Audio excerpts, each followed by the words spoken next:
Okay, chukua hii hapa haraka haraka, sawa?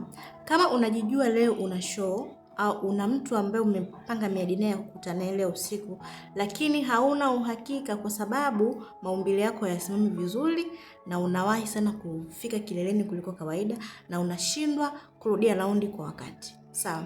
Tumia hii recipe haraka haraka nitakao kuelekeza hapa. Uende ukatengeneze, utumie hiyo juisi nusu saa kabla ya kukutana na mwenzi wako au lisali moja kabla haujaenda kukutana na huyo mwanamke wako. Kitu cha muhimu ambacho unatakiwa kuwa nacho, kitu cha kwanza, kisha una tikiti maji kubwa la kutosha zuri ambalo limekomaa na lenye ladha na tamu. Kitu cha pili, hakikisha unakuwa una tangawizi.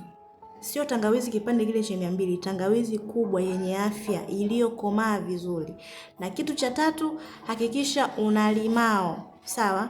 Utachukua hivi vitu, utavichanganya kwenye blender, utavisaga. Huo mchanganyiko wa juisi kunywa nusu saa au lisali moja kabla ya kwenda kukutana na huyo bidada, usije ukaibika. Kama unahitaji huduma za afya ya uzazi, hausimamishi maumbile vizuri, unawahi sana kufika kileleni, unashindwa kurudia raundi kwa wakati, au unazalisha mbegu ambazo ni dhaifu, chukua namba yangu kwenye bio, nitumie ujumbe kwenye WhatsApp moja kwa moja au nipigie ili nikusaidie.